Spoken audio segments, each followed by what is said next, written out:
Now, today I'm going to convey something that the spirit self wants me to convey. As a stream of consciousness arose spontaneous in awareness, there's a certain sense of fullness and emptiness. It may seem like a paradox. And I mention this because I'm on a fast, and that's one of the benefits. To attain a state of simple beingness, where you simply are. You simply is. There's nowhere to go, nothing to get. You don't have to do anything. You get to. You get to do it. Now I ask you, if I were to offer you $2 billion right now, no strings attached, of course you'd take it, right? But then if I added the condition, you get to have this $2 billion, whatever it is, big amount of money. But you don't wake up in the morning. That's the condition. Then most people are going to say no, right? Because they value themselves. They value their own life.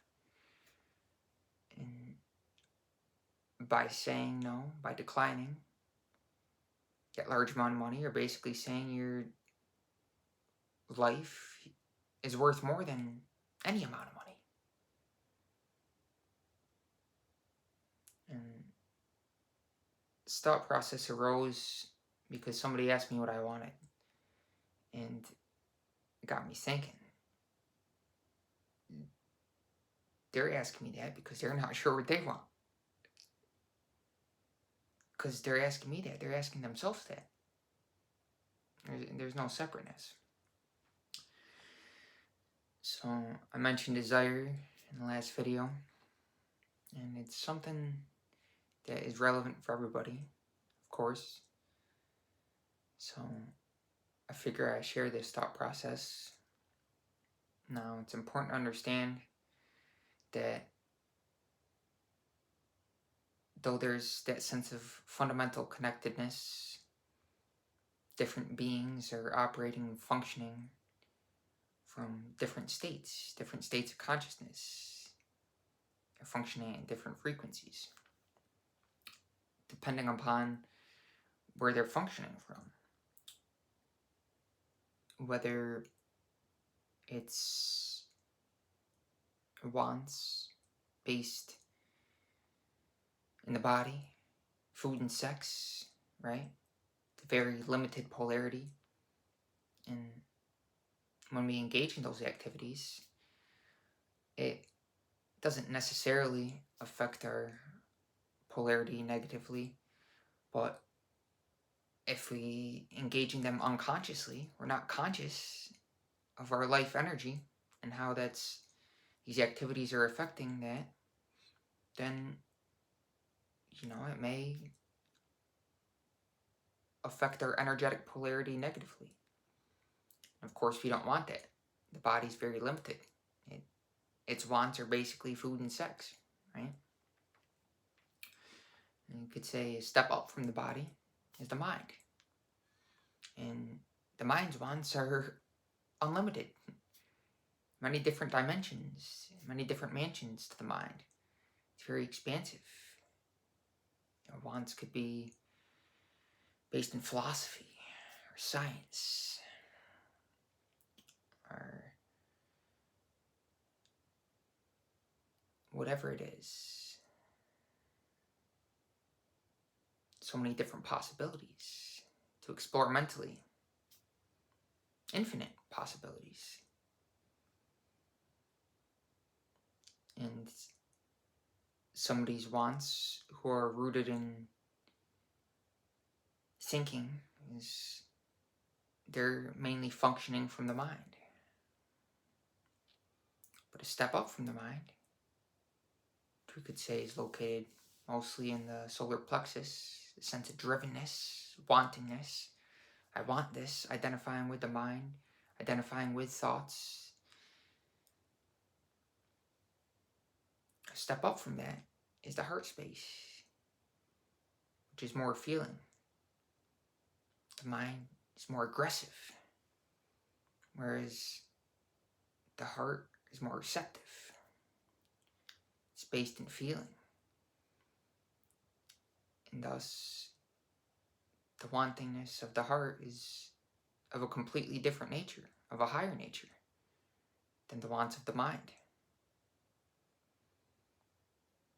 One functioning from the heart, from that higher frequency, from that higher energy, new riser life energy, from, wanting food and sex primarily, identifying with the body. When we surpass the body and the mind, which honestly most people are operating in the lower 3 energy centers, lower 3 chakras, digestion, solar plexus, that fire element. I was thinking about this also. You may go to the fridge and get some food, right? You may say, I do that. I'm responsible for that. Well, it's good saying I'm responsible. That you're responsible for everything, right? But you may claim that you do that. But who's the one that makes you hungry in the first place? Who is that one? Who is the one that actually digests the food? Involuntarily. You don't have to consciously digest food. It happens automatically. Right? Who is that one? We can get in touch with this source. You can say it's an intelligence.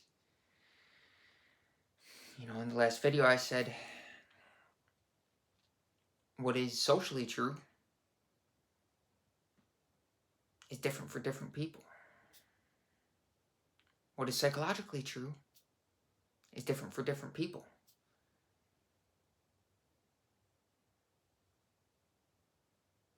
One person may be more intelligent than another on the surface, superficially. But fundamentally, there's one intelligence. There's not my intelligence and then your intelligence. Because when we move up to the heart space, it's as if that sense of individual mind is relinquished. It's vanquished. It's overcome, right? We've overcome the lower nature, so to speak. And thus, the individual mind merges with the universal mind. And as such, there's a sense of bliss and easygoingness and a sense of silence. And when the individual mind is silent and merges with the universal mind,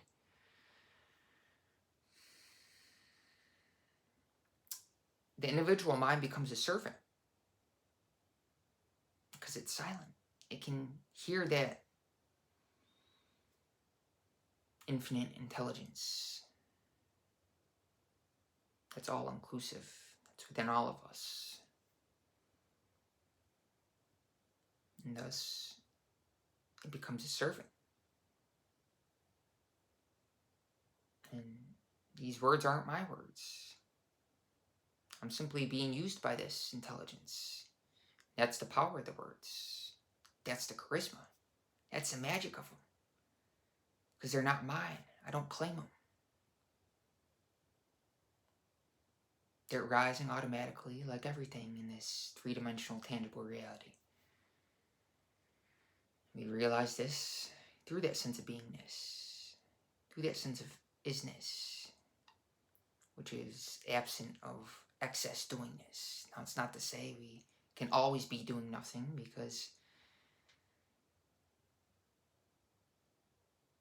that is karma, right? Karma is action. But when we're in that sense of beingness, when we are that, there's a sense of transcendence. We're simply the witness, aware of what is, lovingly aware of all that surrounds us. We're not intellectually picking it apart and judging it and labeling it. And even if we do label it, we're the witness of what is.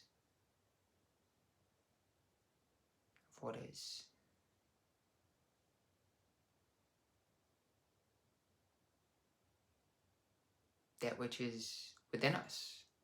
What is that?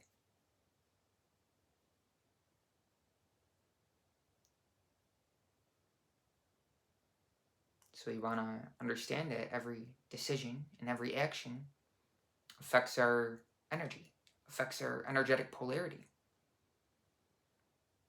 And it seems obvious, but many don't seem to understand this.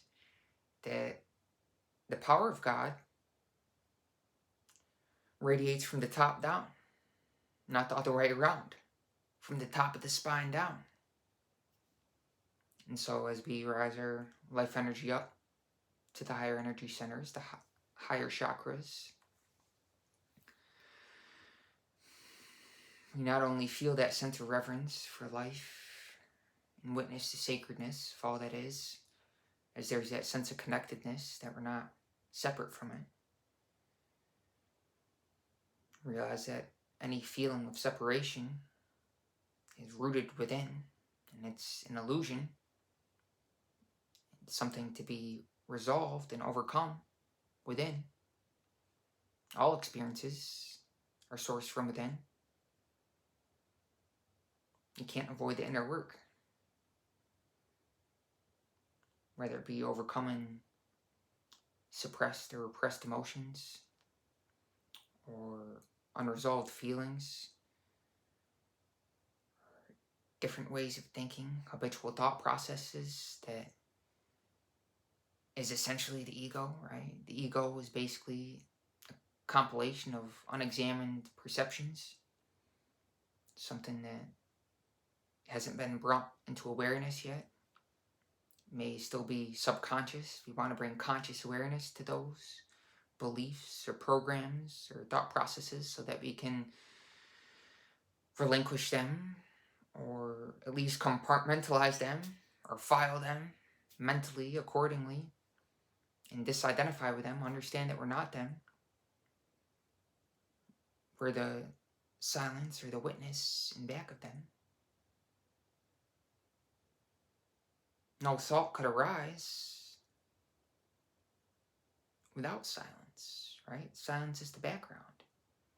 And as we become rooted and grounded in that silence, there's a sense of clarity. There's a sense of groundedness. The clarity and the groundedness of an open heart, which perceives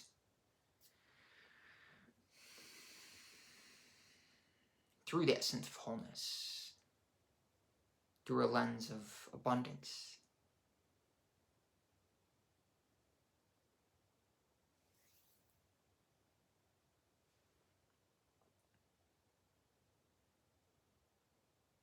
And so our wants, if we want food and sex, that's very limited. That's dealing with the body.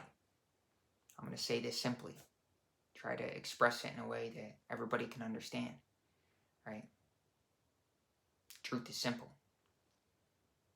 And say we want something of the mind, having to do with our thoughts, right? Those wants can be unlimited, really.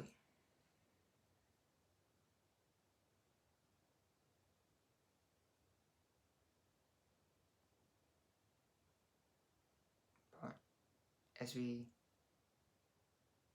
understand that we're not the mind, we're not our psychology, and we rise our energy up to the heart, it opens up an even more expansive way of being in the world. A more expansive sense of awareness and feeling of connectedness.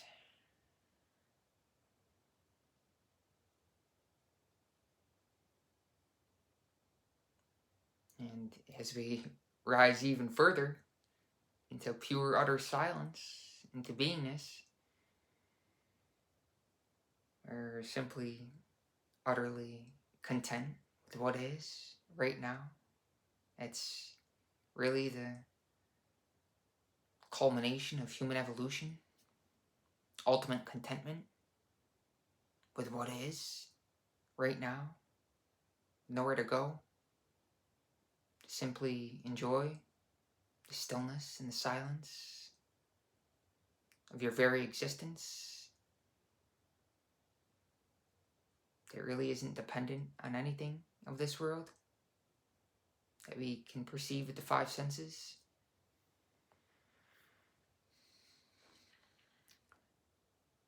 That sense of transcendence, there's really no wantingness.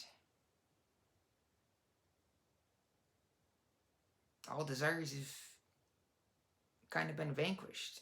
Not been vanquished because, there is no individual will to kill anything, to vanquish it. It just happened spontaneous. It happened by itself. Whether it be through, personal effort or a wholehearted sense of surrender. I found that surrender of self is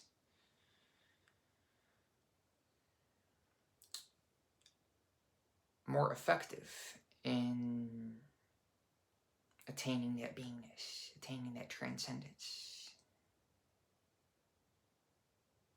To surrender oneself, it's man's eternal quest. To surrender to God at great depth.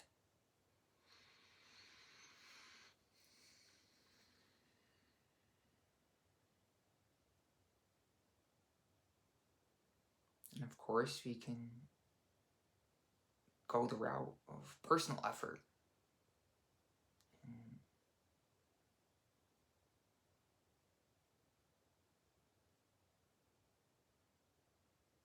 Certain action, day in and day out.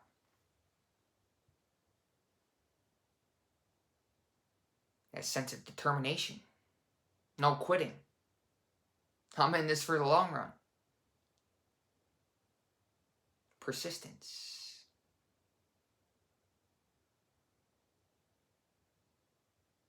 Which actually brings peace.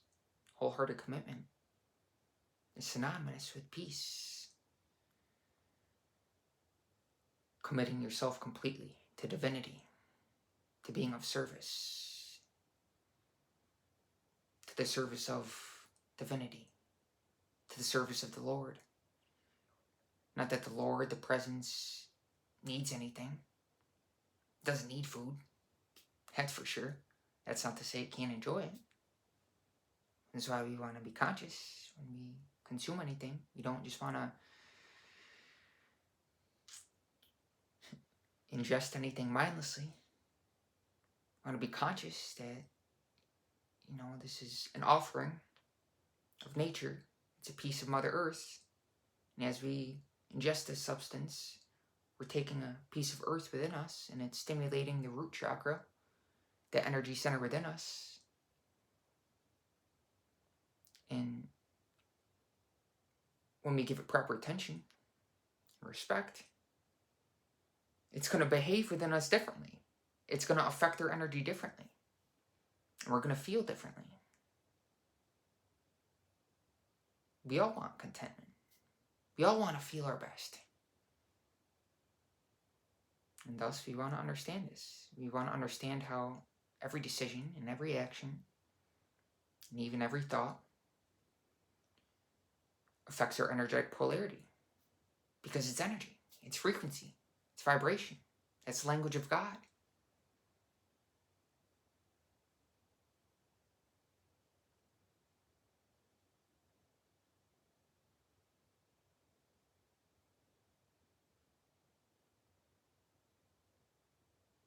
The light of awareness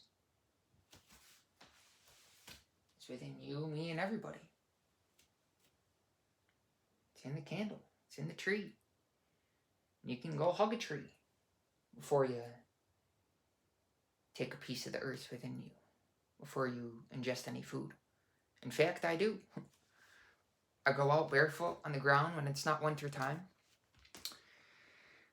You know, something practical. I take a shovel and dig a hole approximately 5 feet in the ground. And I put my hands and feet in there, connecting with the mycelium, the intelligence of the earth, the Mother Earth. And then I go hug a tree, conscious of how I breathe, in and out breaths. Right? We can go a long time without food. Try going even a few minutes without breath. Right? There's a breathless state of being. But that's a topic of conversation for another video.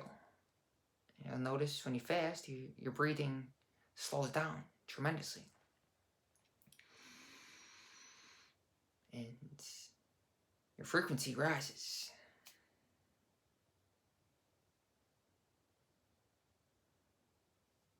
And you hug that tree and you connect with Mother Earth in that way. Before you eat, again, the food behaves within you. It responds differently. It's alive. It's conscious. It's intelligent energy. There's not an atom, not an iota of existence, something that we can perceive with the five senses, that isn't intelligent, that doesn't have that intelligence of divinity within it. Everything in this reality is alive, is conscious, to different degrees. And as a human entity, we have the ability to be conscious and consciously rise our life energy and frequency. And, you know, people that choose not to do that are really no different than animals, identifying with the body again, food and sex. You know, that's the lowest, right? And I don't say that. I'm not evaluating it. I'm not condemning it. I'm just calling a spade a spade. It is what it is. That's the lowest functioning frequency a human being can operate in. We want to transcend that animality and raise our life energy consciously. Divinity within us, this life force that's inherent within everything, not just the human being. And it's the life force, this energy, which connects us to the infinite intelligence. And we develop that sense of connectedness. We don't develop it. It's not personal development. We realize it. We progressively realize our identification, our unification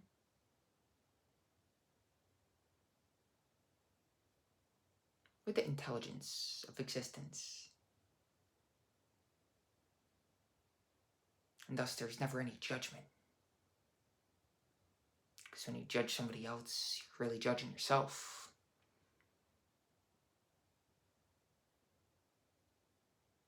It's the golden rule, right? Treat others how you want to be treated. We're taught that in kindergarten.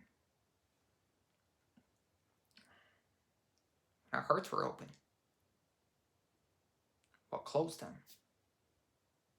What hijacked our intelligence? Was it hormones? Addiction?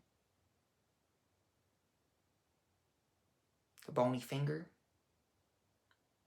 which is responsible for our outward actions, right? Our hands. How is what I'm doing with my hands affecting my inner reality? How are my thoughts affecting my outer reality? What's the difference between inner and outer? There's no fundamental difference. But if we are unwittingly, continuously, identifying with the body, stimulating the five senses in excess, then that creates a sense of boundary, as if we're a separate entity. And we can't deny that sense of individuality, that we all have free will, there's that sense of independence, right? God has given us that. Otherwise, where would the meaning in life be?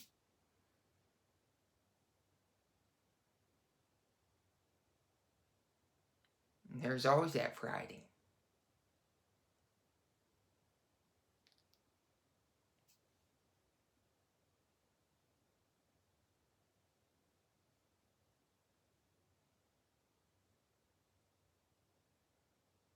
Variety amidst the oneness, right? We all have the power of free will and choice. Of course, we want to choose wisely. Understand this power within us consciously so that we can shape our life accordingly. And through certain repeated acts of choice, realize our destiny, the plan that life has for us, that God has for us, which is absent of any personal ambition or drivenness, of the independent mind, the individual mind, right? Because you merge with the universal mind. And thus, you're simply a channel to be used by this intelligence, by the universe. And thus, any result, any outward expression of your inner evolution is up to the universe. Universe is in charge of it, right? You don't have to get the result. You're already complete. You're already whole and complete. And you may say, well, I don't feel that way. Well, then, I gently urge you to try a fast. 3 days. Anybody can do a 3-day fast, right? Now, personally, I only drink distilled water. I have a water distiller, and simple, pure H2O. Nothing in it. No minerals. You get your minerals from food. You don't absorb minerals from water, no matter what people tell you. But I'm not going to get into, different, what people could interpret as opinions or belief systems, because that's irrelevant, right? The point is that anybody can do a 3-day fast. It may be uncomfortable. That's okay. That's okay. We don't want to build for ourselves a comfortable prison cell and be trapped in the body and mind, right?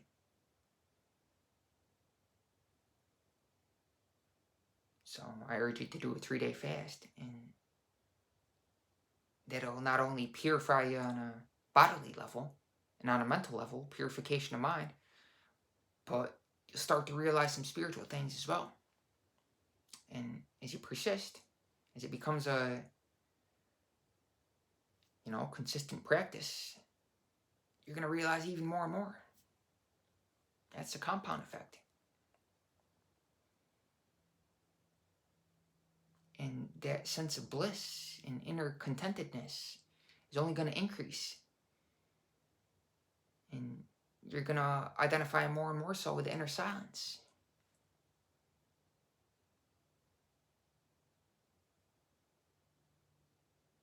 And you're going to be very present, always operating in the moment, not dragging what happened yesterday with you today, not overly obsessing about what's going to happen tomorrow. Because again, the individual mind is merged with the universal mind, and thus there's a sense of let go, a surrender, of complete faith. If you've done me well so far, Lord, so of course I trust you. Trust the life process. There's no reason not to. What's beating your heart? Trust it.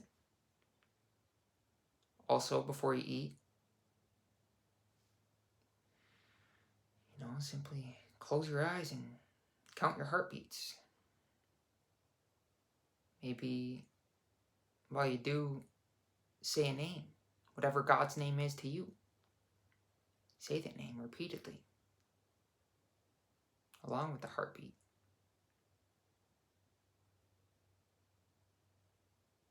And it'll help us be more aware of our life energy. The energy that's in the heart, that witness that's in the heart, that's within everybody.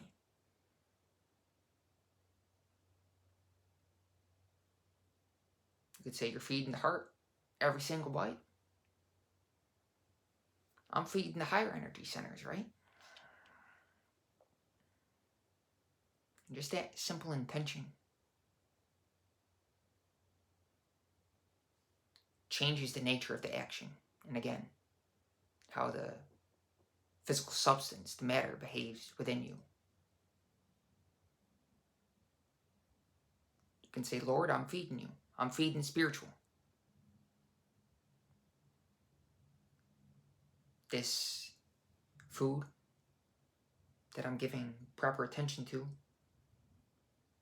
when I break the fast, is devoted to you. It's yours. It's thine, not mine. And thus I'm feeding you. It's not mine to enjoy, because it's the Lord that's the enjoyer. The Lord within that's enjoying every bite. It's witnessing it. I'm completely present as I eat this. And thus there's no desire for the next bite, even. Because there's pleasure in the simple action. The action of eating itself. Not that I'm getting something out of it. Not because I feel that I need to, or that I have to. But I'm devoting this food to you, Lord, because it allows the body to persist and fulfill whatever my purpose is, whatever your purpose is for me, right? This is kind of a surrendered thought process, an absence of personal me or personal identity. Operating gently and sincerely. Surrender to the Lord completely, to the presence, as you embody wholeheartedly and completely your life essence. And you respect and nourish, cherish it. And you remember it always. It's at the forefront of your consciousness. You're always consciously aware of this power, this life energy, this source intelligence within you.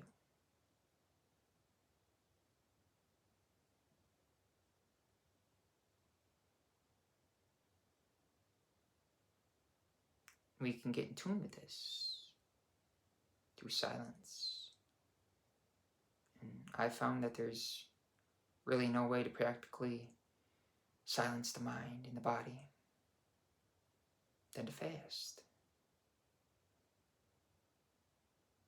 Meditation.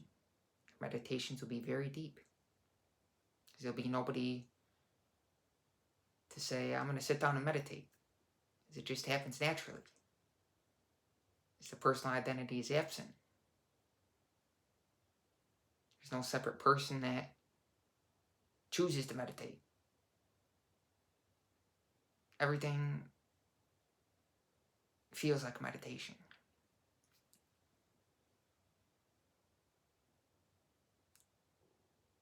Because there's that sense of clarity and calmness. And openness and receptiveness. As we rise our energy up to the heart space. And we're balanced. Right? We're not polarized to food and sex.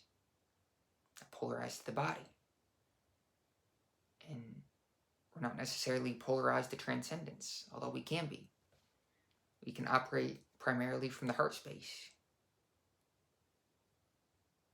From that sense of balance. And easygoingness. And equanimity. And harmony. And peace.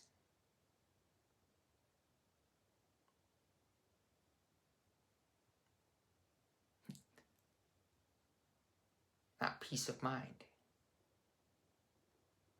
That's a contradiction. This peace happens when there is no mind. Of course, you can peacefully witness your thought process, but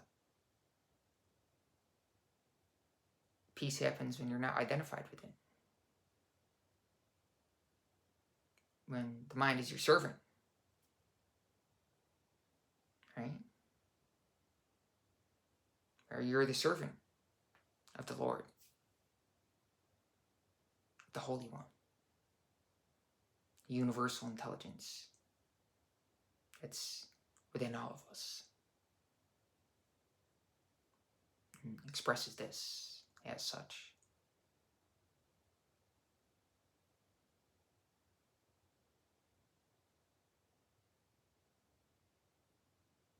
It's pure consciousness.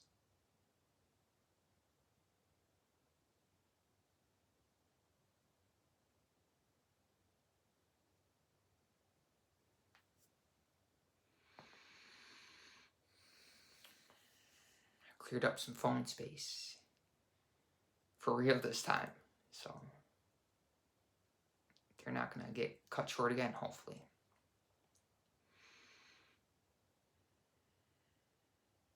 But I feel that all has been said that needs to be.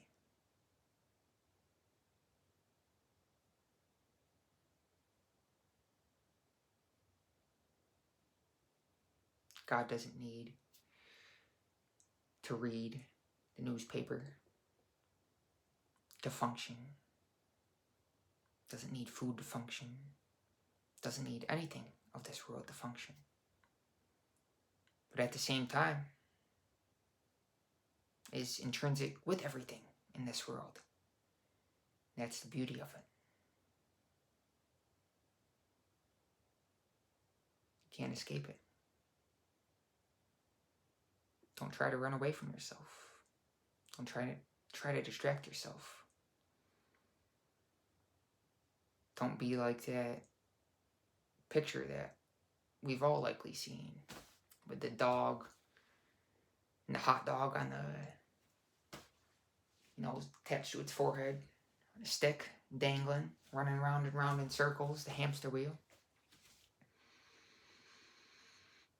You don't want to be like that.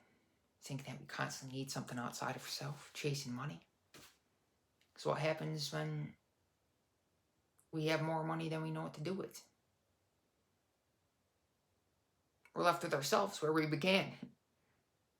We spend all that time chasing after something outside of ourselves, trying to escape ourselves, run away from ourselves, in pursuit of something else. When really, we were it the whole time, right now. And thus, some people who are successful in terms of worldly perception, there's a sense of anguish. Not necessarily, but, there's no more money to run after. I got more than I know what to do with, right? So, what else is left to do? Nothing. That's when you can focus on being.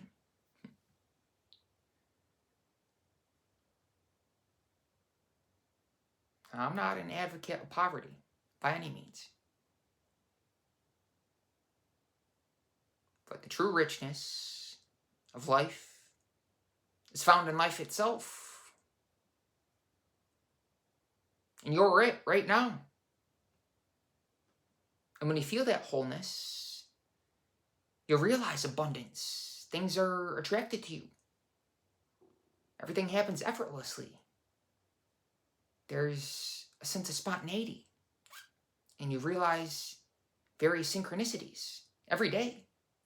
It becomes a miraculous process. What may, from an outside observer, somebody else, who may not feel that sense of wholeness, from their observation, from their standpoint, they might, wow, everything just seems to happen wonderful for that guy. Everything touches turns to gold, right? But it's not personal. It's because they've gotten rid of the personal. They've overcome that mental and physical, those dimensions of themselves. They understand their place. They understand that they're simultaneously material and spiritual, but they don't identify with the material, right? That's true knowledge. Understanding the difference between spirit and matter. And most of modern education teaches people in terms of matter, solely in terms of matter, right? It's absent of anything spiritual. And thus, some people go their whole lives confused and identifying with the body and mind, and they don't overcome the conditioning and the programming that they were subjected to as young ones. And we want to be conscious of how our actions affect the next generations, right? Because as humanity, when we see things from an expanded, a larger context, we're going to feel that sense of connectedness, and thus we're going to be conscious of how our actions affect others around us. And we're going to think beyond ourselves, naturally, right? We're going to yearn. We're going to want to serve, to devote our lives to service. You're serving others, you're really serving yourself. And you feel that. There's an intrinsic sense of joy that comes along with that. And as humanity, if we're not conscious of how our actions are affecting the next generation, then we're not progressing, we're not evolving, right? We want to act in ways that are beneficial for us, for me, you, and divine and evolution. It's a win-win-win. There's no winning and losing. There's no win-lose dichotomy. That's not reality. Because what that does is that creates an enemy. It creates a sense of separateness, again, which is rooted in illusion. I win, you lose. That's an illusion. We're all here to win. And we can. And one of the best ways to win, ironically, paradoxically, is through surrender. I surrender myself to you, Lord, completely. And thus, I witness this victory, both spiritually and materially, the best of both worlds.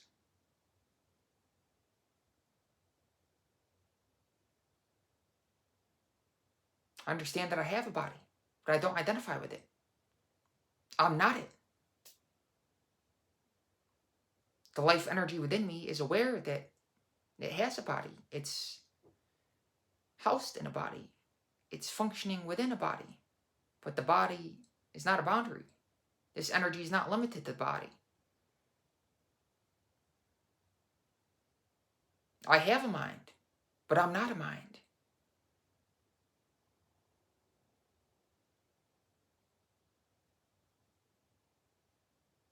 I'm aware that I have a body and mind, and that I'm not them. And thus, I can use them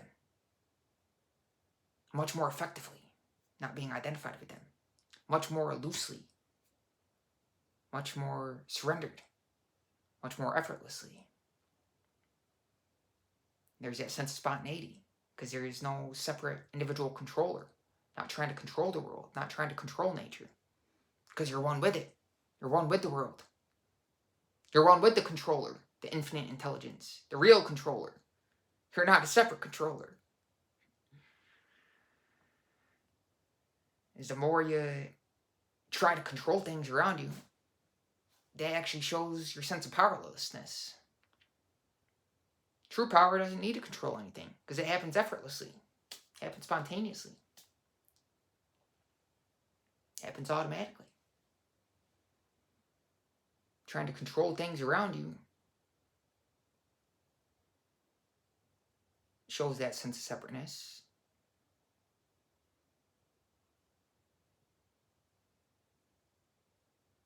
And shows that you actually are operating from a sense of powerlessness, limitedness, right? Probably identifying with the body. which is boundary. This separates me from that. But we want to develop, or not develop, but realize our sensitivity. Because where's one's humanity without that sensitivity? That's why we want to rise our energy up to the heart space. So that sense of feelingness. And there's no better way that I found, anyway, to feel that sensitivity than by fasting. Because that will automatically release the chains of bondage from the body and mind. And it'll help you realize you're actually a spiritual entity. Again, using the body and mind consciously. But you're not them. There's no need to identify with them.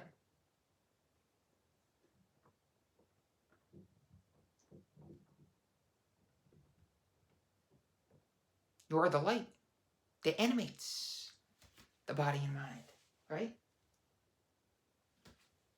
Want to be aware of the elements.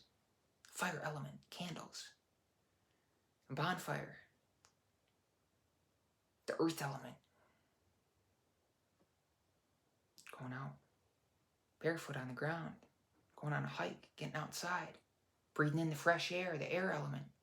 Connected to the heart.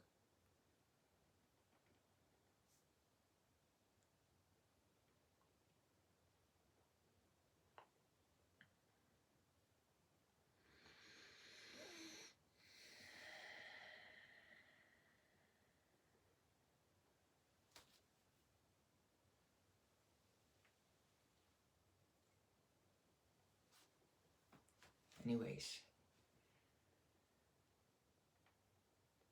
I'm going to go for real this time. Love you guys. Some things go without being said, right? But it's awfully fun to say them.